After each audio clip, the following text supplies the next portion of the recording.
네, 정치권에서는 추미애 법무장관 아들의 군 특혜 의혹에 대한 공방이 계속되고 있습니다. 어제 서 국방부 장관 인사청문회에서도 마찬가지였습니다. 한때 파행이 일기도 했는데요. 이 관련 내용 포함한 정치권 이슈들 박진영 더불어민주당 상근 대변인, 조청래 전 국민의힘 여의도연구원 부원장과 함께 짚어보겠습니다. 어서 오세요. 안녕하세요. 네, 그야말로 블랙홀인 것 같습니다. 모든 정기국회 일정이 다 추미애 장관 아들 의혹과 관련해서 다 물들어버리고 있는 상황인 것 같은데요.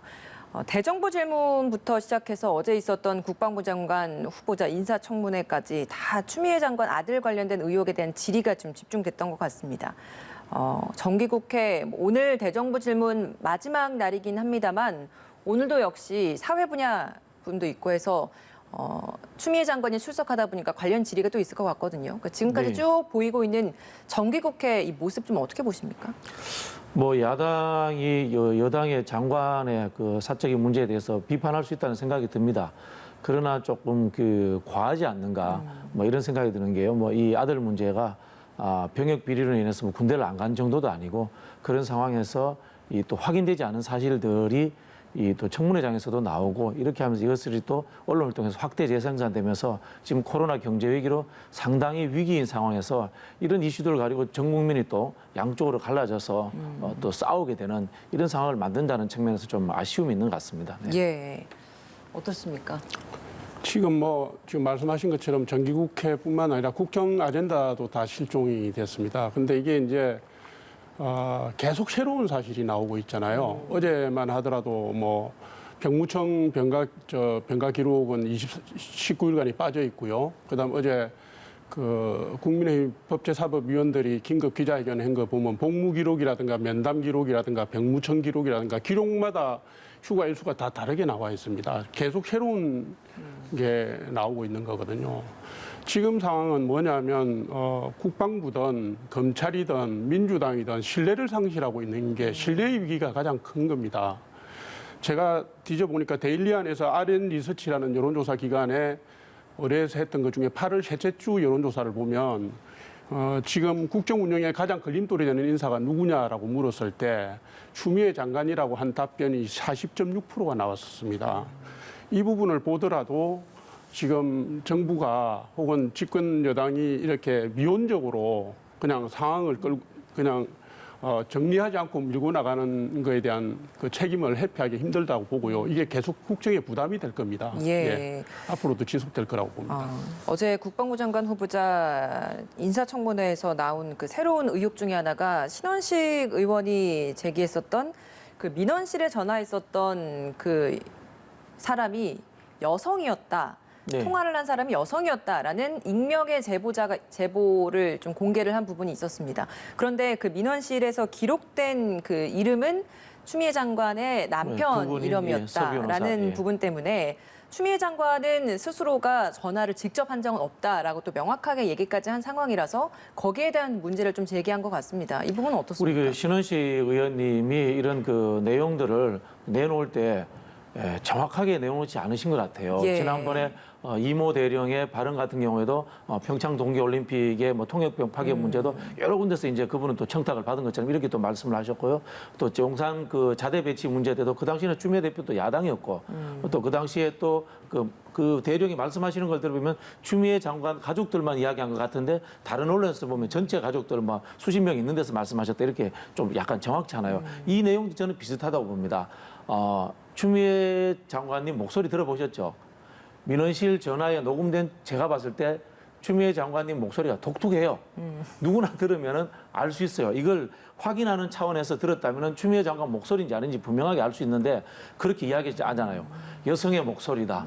그리고 남긴 사인은 누구 남편 것이다. 이런 식으로 하면서 의혹을 만들어내는 어떤 좀 전략적 모성 이런 것들을 통해 가지고 언론을 통해서 증폭시키는 저는 이런 측면이 있다고 보고요. 사실 추미애 장관이 벌써 한번 사과를 했습니다. 이런 차원이 있기 때문에 이 문제는 저는 녹취 파일이라는 것들이 검찰이 또 압수수색을 다 해갔단 말이에요. 예. 검찰의 수사 결과를 보면서 정확하게 팩트를 가지고 이야기하는 게 맞지 이렇게 좀 의혹 부풀리기는 조금 문제가 있지 않나 이런 생각이 듭니다. 예, 말씀하시는 것처럼 서씨 측 변호인들도 이야기를 하는 게 추미애 장관이 마치 전화를 직접 한 것처럼 의혹을 부풀리는 주장에 불과하다라는 이야기를 하고 있습니다. 이 좀 주장 어떻게 보십니까? 신원식 의원이 공개한 내용은 저는 이렇다고 생각합니다. 녹취록을 전면으로 까지 않으면 제보 내용을 일일이 확인해서 이렇게 기자회견이나 이걸 통해서 풀 수가 없는 거잖아요. 지금 말씀하셨지만 추미애 장관께서 나는 전화 안 했다 그랬고 그리고 남편에게는 확인할 행편이 못 된다고 그랬으니까 국민들이 볼 때 이게 다 이상한 거예요. 그리고 국방부 민원실에 전화한 그 민원실 보고 내용도 보면 부모님이 전화를 했다 이렇게 되어 있습니다. 분의 어떤 보고 체계가 아버지면 아버지고 어머니면 어머니지 부모님이 전화했다 이런 식의 애매모호한 규정을 쓰질 않는 거거든요. 지금 말씀하신 것처럼 검찰에서 녹취록을 확보했다 그러니까 금명간에 드러날 거라고 생각합니다. 올해 걸 의혹은 아니라고 보는 것이고요. 예, 확실하게 얘기하면 되는 겁니다. 했으면 했고 안 했으면 안 했고. 알겠습니다. 어제 그 민주당 인사들의 좀 부적절한 비유 발언들이 좀 나오면서 역풍을 맞는 일도 있었습니다. 서욱 국방장관 후보자 청문회에서 민주당의 홍영표 의원 의혹 제기에 대해서 쿠데타 세력이라는 표현을 사용하면서 논란이 있기도 했고 민주당의 박성중 원내대변인 역시도 추 장관 아들 서 씨를 안중근 의사의 비유를 하는 표현을 썼다가 나중에 그 부분을 삭제를 하고 또 사과하는 일도 있었습니다. 부적절한 비유 논란은 사실 이 사태 초반에도 좀 몇 번 있었던 바가 있었고 정정하고 또 사과하는 일도 있었는데 당내에서 왜 자꾸 이런 일이 일어난다고 보세요? 그 사실 이제 추미애 장관께서도 초반에 뭐 소설 쓰고 있네 이런 표현을 하시다 보니까 이제 좀 감정적인 문제가 야당 의원들이 특히 격하게 했는 부분도 있는데요. 그 부분은 이제 뭐 일단 사과를 하셨고요.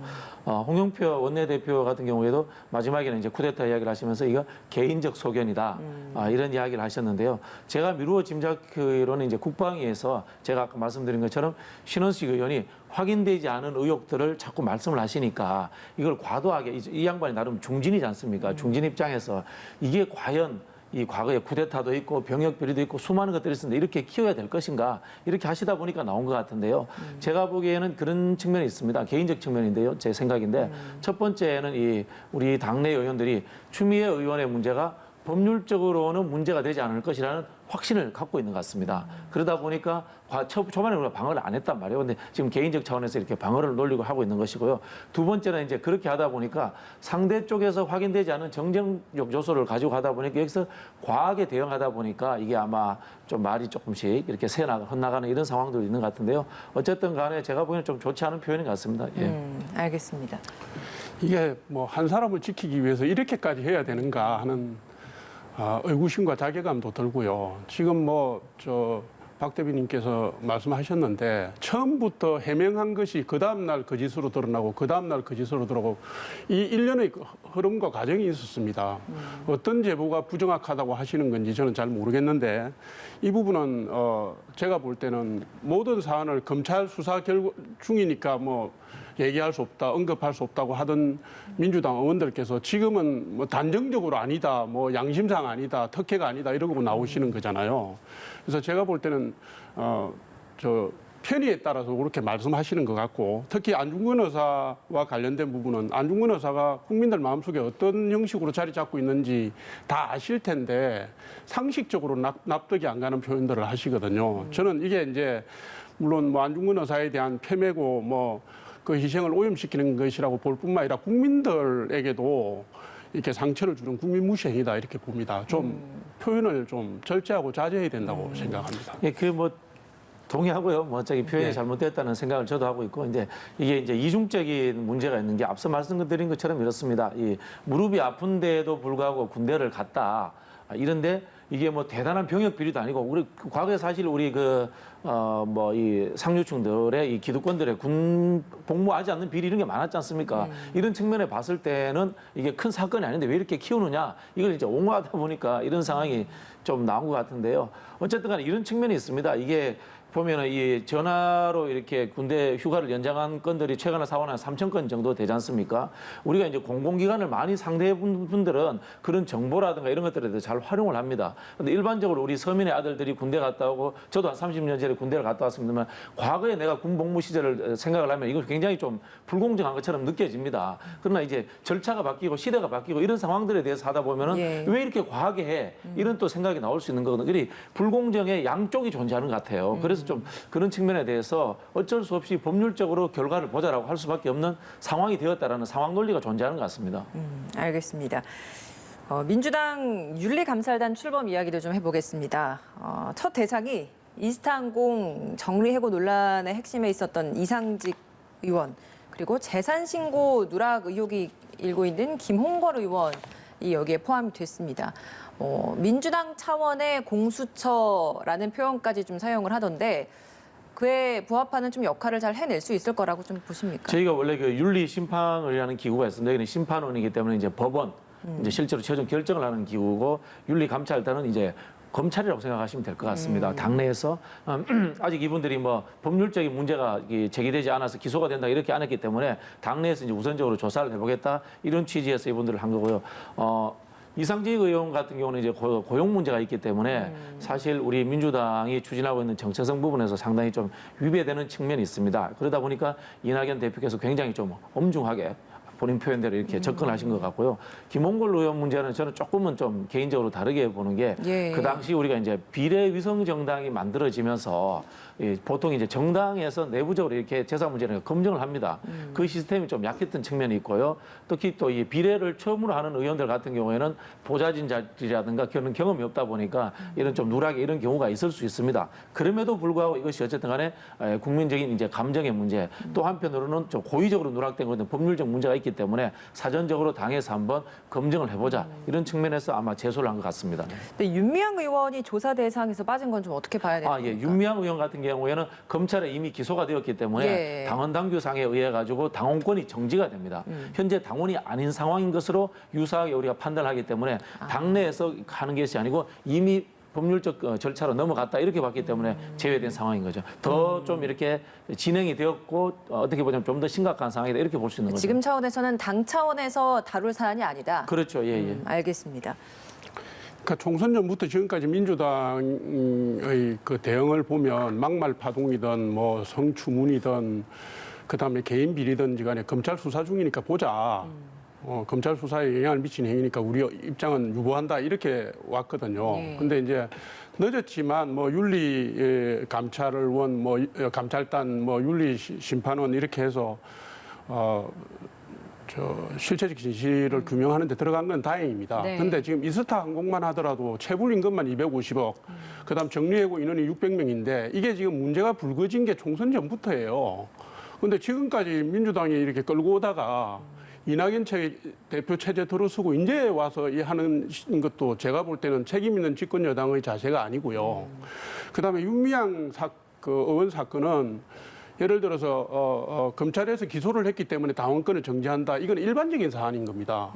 이미 그 위안부 할머니들 활동을 근거로 해서 국민들에게 비례대표 의원으로 공천한 한 집권당의 책임이 있는 겁니다. 그러면 당원권 정지만 하고 당직 직무 정지만 하면 끝이냐.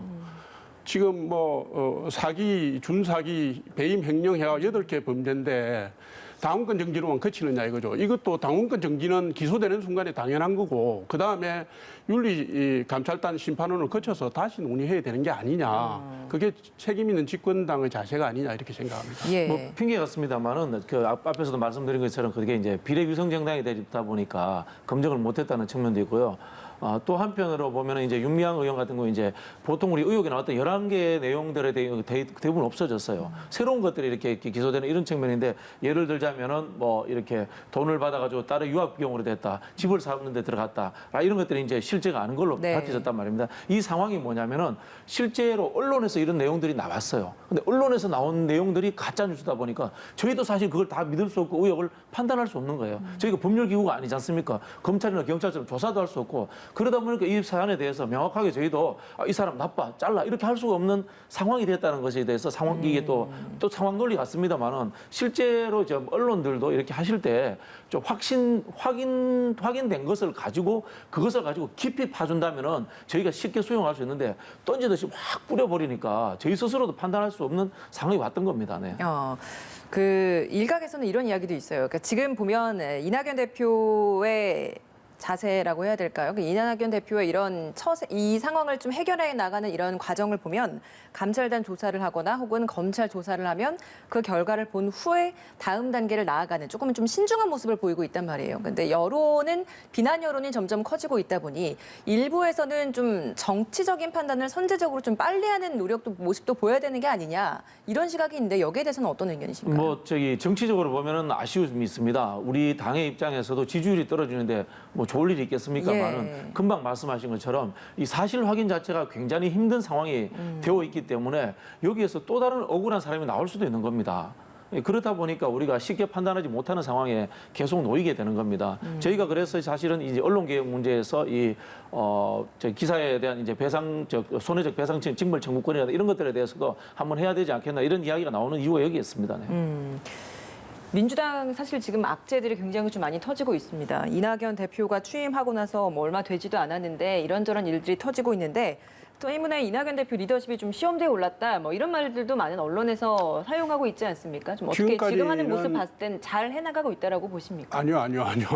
지금까지는 이낙연 지금 대표의 장점 가운데 하나가 신중한 모드였고 그 바람에 지도자로서의 리스크는 최소화시킬 수 있었던 그런 측면이 있는데요. 이미 이제 당의 대표를 맡으셨기 때문에 대응하는 방식이 총리 때나 이때하고는 다르다고, 도지사 때나 이때하고는 다르다고 봐요.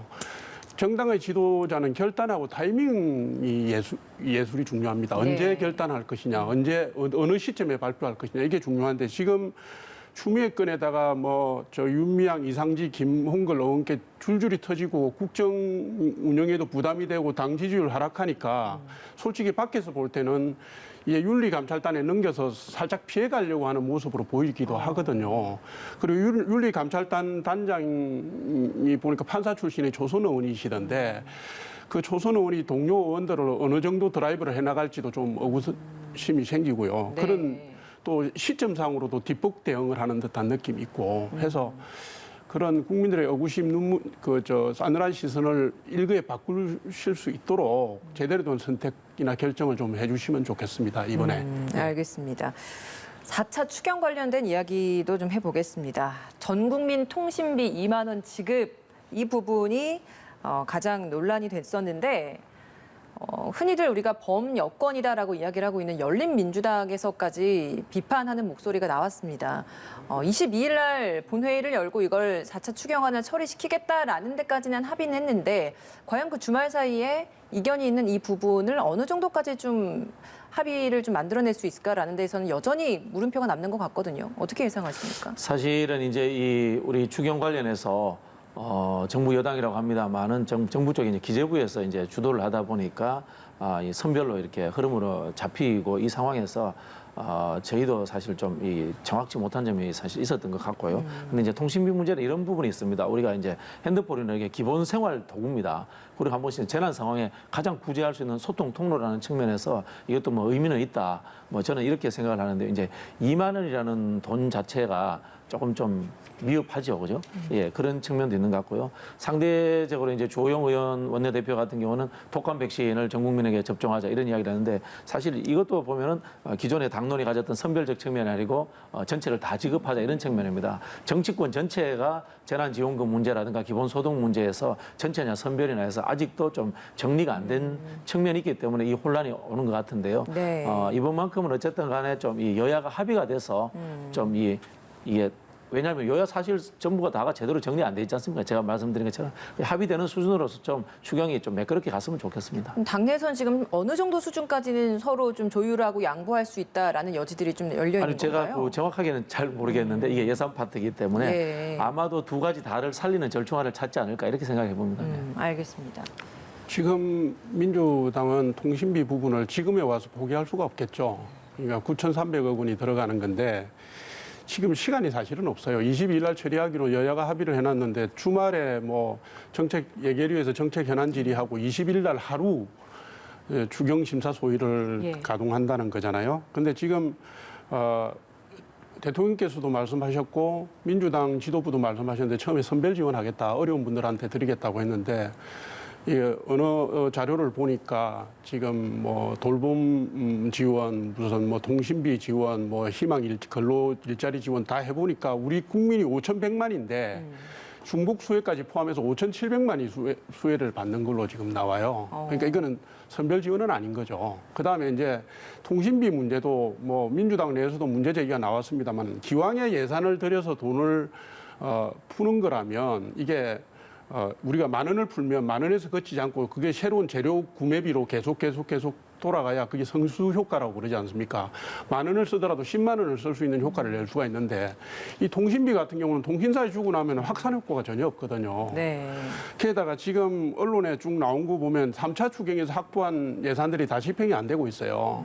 코로나 관련 지원도 뭐 9조 정도 남았다고 그러고 그다음에 오늘 아침 신문에 희망 근로 지원 사업의 21.3% 그러니까 그것도 약 1조 가까이 지금 그 예산이 남았다고 그러는데 다시 거기에다가 24,000개 일자리 더 만들겠다고 800억을 다시 집어넣는 거거든요.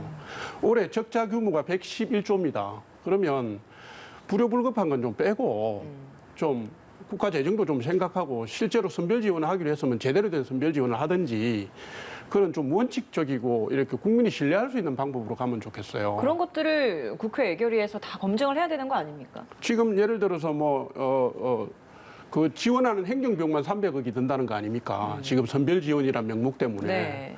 그러니까 제가 볼 때는 적정 부분 빼고 넣고 어느 정도 조정을 할 것 같은데 예를 들면 뭐 백신뿐만 아니라 통신비 부분은 민주당에서 절대 안 물러서려고 할 것 같다 이 얘기를 말씀을 드리는 거죠. 그래서 난항이 좀 예상된다 이 말씀을 드립니다. 알겠습니다. 더 핵심적으로 짚어야 할 것은 사실 그 추경안 내용적인 면에 있어서 더 필요한 것인지 뺄 것은 빼야 되는 것인지라는 것을 더 검증을 해야 되는데 좀 다른 부분에 있어서 좀 더 집중적으로 서로 그렇죠. 좀 공방이 좀 생기는 게 아닌가. 추미애 장관 아들 공방할 시간에 그거 사실 여야가 머리 맞대고 세세하게 봐야죠. 네. 알겠습니다. 주제를 좀 바꿔보겠습니다. 박병수 국회의장이 취임 100일을 맞았는데 뭐 코로나19 상황 속이다 보니 조용하게 100일 관련 기자회견을 했습니다. 여기에서 했던 내용 중에 하나가 2022년에 대선과 지방선거가 있는데 이걸 동시에 치르자 이런 부분에 대해서 좀 제안을 했습니다. 3월에 대선이 있고 6월에 지방선거가 있는데 3개월간에 있다 보니까 이게 국력 소모가 너무 크다라는 입장을 이야기를 한 건데 이게 현실적으로 좀 가능한 겁니까? 이제 어떻습니까? 지방자치법을 바꾸면 되는 사안인데요. 이거는 뭐 당론과 별개로 제 개인적인 네. 이쪽 제가 전공자니까 좀 소신을 말씀을 드리자면요. 이제 행정 효율성이라든가 경제적 비용 문제를 보자면은 합치는 게 좋을 수도 있습니다만은 민주주의라는 측면과 지방자치의 정상화라는 측면에서 같이 하는 것은 상당히 문제가 있을 수 있습니다. 사실은 같이 하게 된다면은 지방자치 정신이 중앙정치에 완벽하게 종속되는 결과가 나오고 있고요. 저는 예전에 그런 개인적인 주장도 한 적이 있는데 지금 전국 동시지방선거를 우리가 하고 있지 않습니까? 이건 역시 지방선거를 중앙정쟁화시키는 요소가 되고 있기 때문에 지방선거를 도별로 분산하면 어떤가? 제가 어디 토론에서 그런 아이디어도 내본 적이 있는데요. 실제로 우리 지방자치가 이제 우리 생활을 책임지는 특히 이제 코로나나 이렇게 재난지원금 나가는 구조들을 보면요. 중앙정부보다 지방정부가 하는 게 훨씬 더 효율적입니다. 이런 것들을 생각한다면은 지방자치의 정상화와 독립화라는 측면에서 억지로 이렇게 합칠 필요는 없지 않겠나 하는 게 제 개인 소견입니다. 저도 공감입니다. 공감이고 이게 지금 뭐 선거가 많기는 해요. 국회의원 총선거, 지방선거, 대통령 선거, 뭐 재보선까지 하면 근데 이제 이 재보선은 1년에 2번이 있던 걸 한 번으로 줄였잖아요. 네. 근데 이 지금 아마 대통령 선거하고 지방선거가 2022년에 3개월 간격으로 있다 보니까 이걸 합칠 수 있는 절호의 기회다고 생각해서 의장께서 말씀하신 것 같은데 지금 말씀하신 것처럼 대통령 선거의 흡입력이 워낙 강하기 때문에 이 줄투표 경향을 벗어나기 힘들고요. 지방선거의 자치성과 뭐 자율성과 이런 합리성을 견제하기도 힘들다고 봅니다. 그래서 저는 이거를 갖다가 뭐 지방자치법도 그렇고 공직선거법도 아마 개정을 해야 될 모양인데 이거 좀 시간 갖고 수기를 하는 과정이 필요하고요. 사회적인 합의를 좀 도출하는 과정이 필요하다고 봅니다. 앞으로 그러면 국회 내에서도 이런 논의는 있어야 한다라고 논의가 보시나요? 있어야죠. 뭐 당장 제가 예를 들어보겠습니다. 서울시장하고 부산시장이 보궐 상태인데 행정 책임자가 없는 상태에서 1년씩 끌고 있습니다. 국회의원이면은 뭐 300명 중에 1명이 그렇다고 치면은 행정을 책임져야 될 분이 1년이 빈 공간이 있다. 실제로 고쳐도 뭐 공직사회 경험이 있습니다만은 공직자들이 중요한 정책적 결정사항을 잘 내리지 않습니다. 그걸 내리지 않는 동안 1년이 표류한다. 이 상당히 문제가 있는 겁니다. 그런 측면에서 행정을 책임지는 집행부의 장애 선거 같은 경우에는 우리가 좀 더 이렇게 책임감 있게 민주주의 비용이라는 게 들어갈 수밖에 없습니다. 사실 대한민국이 다른 나라의 비용에서 민주주의 비용 굉장히 적게 들어가는 나라입니다. 네. 예, 우리가 정치 혐오 때문에 그렇게 판단하는데요. 그게 다 국민의 손해로 가니까 좀 그래 적극적으로 판단했으면 좋겠습니다. 네. 그러니까 보궐선거도 이제 치러지게 될 텐데 보궐선거 규모가 좀 굉장히 좀 커졌다라고들 하지 않습니까? 특히 부산시장 같은 경우에는 이미 야권에서는 도전을 하겠다라는 후보들이 조금씩 이제 이름이 좀 거론이 되고 있는 것 같은데 여권에서는 후보를 좀 내야 한다라고 보십니까? 어떻습니까? 내야 하는지 아닌지가 아니라 반드시 낼 겁니다. 지난번 전당대회에서도 그게 논의의 핵심 쟁점 중에 하나였고요. 또 아마 부산과 서울시장 선거의 상징성을 볼 때 안 낼 수 없을 거라고 봅니다. 그러니까 지금 이제 부산시장 선거는 국민의힘에서는 한 10여 분 정도가 거론이 되고 있는데 아직 내년 4월 7일 선거 분위기가 안 만들어졌어요. 선거 국면에 들어가야 이렇게 합종연행도 일어나고 후보 정리도 좀 되고 하는데 그다음에 누가 뭐 강중약이 나오고 하는데 예. 지금 아직 그게 안 만들어졌기 때문에 그렇고요. 시기죠. 연말쯤 되면 제가 볼 때 11월은 넘어서야 예산국회 끝나고 나면 나올 겁니다. 어떻습니까? 여당은 아직까지 좀 고민을 많이 하고 있을 것 같은데요. 예, 뭐 이제 말씀하신 것과 똑같은 생각인데요. 제가 보기엔 더 늦어져서 내년 초나 돼야지 이제 이게 저는 그 부산시장 이야기는 나올 것 같은데요. 이게 당의 지지율도 과거만큼 저희가 이제 고공행진을 하고 있는 그런 상황들도 아니고 그럼에도 불구하고 이게 이제 대선의 전초전이라는 전략적인 요소가 있기 때문에 그런 종합적인 판단을 할 것 같습니다. 왜냐하면 우리가 범여권이라고 하지만은 다양하게 지금 흩어져 있습니다. 이분들하고 또 협의도 또 있을 절차도 있을 것이고 또 사실은 야권도 마찬가지지 않습니까? 야권이 어떻게 또 합종 연행이 일어날지 모르기 때문에 그런 좀 상황을 봐가면서 판단해야 되지 않을까 이런 생각이 듭니다. 아직은 모든 가능성이 좀 열려 있다 이렇게 그렇죠. 네. 보도록 하겠습니다. 그 개천절에 집회를 하겠다라고 한 보수 단체들이 있습니다. 어제 그 종로경찰서 앞에서 기자회견도 열고 1,000명 규모로 열겠다라는 집회 신고까지 했습니다. 정부는 철회하라라고 요구를 하면서 법적 대응 다 하겠다라는 입장인데 이 부분에 있어서 사실 정치권에서 좀 해낼 수 있는 역할도 있지 않을까라는 생각도 들거든요. 매우 제한적이라고 생각합니다. 지금 집회를 신고하고 있는 단체들의 그간의 그 양상이나 행태를 볼 때 아마 철회하지 않을 겁니다. 그래서 사실 공권력과 충돌하는 물리적 충돌이 있을까 염려가 제 개인적으로도 되고요. 지금 이제 코로나 위기를 극복하는데 매우 중대한 지금 시기를 지나가고 있지 않습니까? 저부터도 지금 당장 추석 때 고향에 안 갑니다. 그래서 이 국민들께서 많이 걱정하시니까 각계에서 힘을 모아서 이렇게 좀 자제가 되도록 절제가 되도록 좀 협조를 해야 될 것 같아요. 지난 광화문 집회 때, 그러니까 8.15 광화문 집회 때 국민의힘에서 좀 더 선제적으로 미리 어떤 표현이나 발언이나 이런 제재시킬 수 있는 어떤 조치를 취하지 않음에 대한 여론도 굉장히 좀 안 좋지 않았습니까? 그런 부분에 있어서 좀 더 선제적으로 할 수 있는 조치는 없을까요? 이미 김종인 위원장께서 불참 자제 철회를 당부하셨고요. 그 정도 선에서가 최대치라고 봐야 되는 거죠. 예, 당에서 동원을 내리거나 하는 게 아니기 때문에 자제 근거를 하는 거 외에 당에서 지금 할 수 있는 게 없고요. 8월 15일 날 집회 때문에 아시는 것처럼 굉장히 비싼 대가를 저희가 치렀습니다. 그리고 사실 국민들께서도 걱정을 하시니까 이 경우에는 동참을 해서 좀 자제를 해야 된다고 생각합니다. 네. 알겠습니다. 뭐 정부 여당에서는 어쨌든 이게 이제 법률적으로 적용할 수 있는 최대치를 적용해서 집회가 제대로 안 되도록 이렇게 압박을 해야 된다는 생각이 들고요. 그럼에도 불구하고 설득 절차를 끝까지 책임 있게 저는 진행을 해야 된다는 생각이 듭니다. 야당도 이제 말씀하셨는데 저는 설득을 좀 넘어서 가지고 절연 명확한 있지 않습니까? 예. 그런 것들을 좀 통해서 입장을 밝혀주시면 좋겠어요. 특히 최근에 이제 김종인 위원장께서 개천절 집회를 3.1절과 비유한 건 좀 상당히 좀 부적절했다는 생각이 들면서요.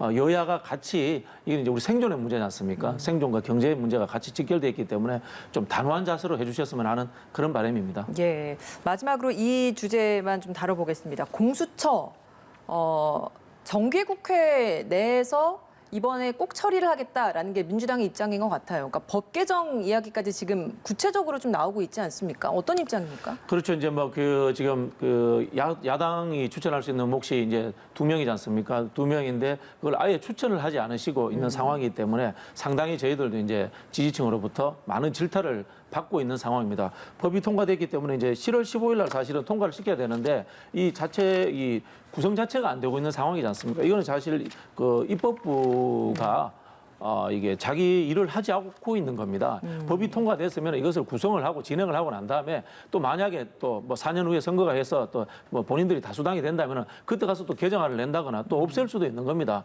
그런 측면에서 봤을 때는 입법부의 고유 역할을 저는 방기하고 있다 이렇게 볼 수 있고요. 그리고 이런 논란이 어쨌든 간에 여야 간에 논란이 있는 법들은 사실은 표현드리자면 빨리 처리해버리는 게 훨씬 낫습니다. 그러니까 지금 여야 간에 서로 어느 정도 좀 절충안을 마련을 했던 것이 특별감찰반 구성도 같이 하는 그 부분이었는데 국민의힘에서는 같은 이걸 경우 좀 사실은 먼저 하자.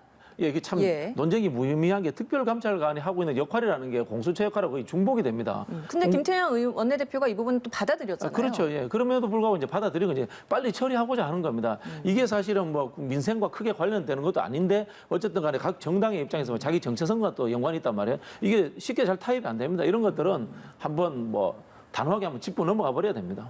예.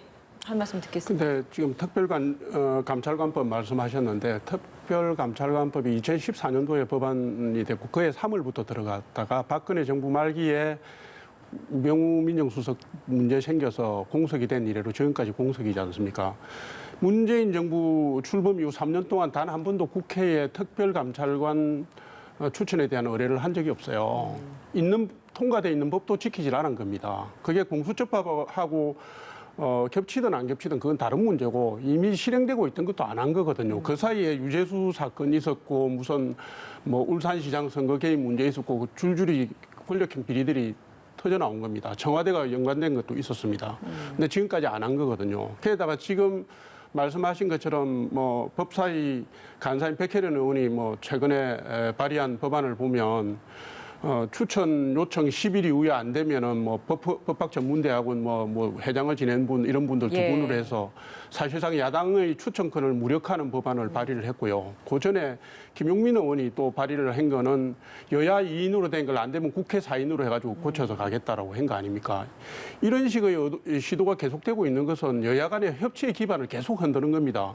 지금 이낙연 대표가 당 대표 되시고 난 뒤에 협치 얘기하고 그다음에 합의해서 가겠다, 대화해서 가겠다고 얘기하고 그 사이사이에 김태년 원내대표도 그런 의지를 보여왔는데 결국 이 문제에 오면 다시 일방 독주로 국회를 운영하겠다는 걸 드러내는 거거든요. 이렇게 되면 신뢰를 할 수가 없는 겁니다. 예, 알겠습니다. 예.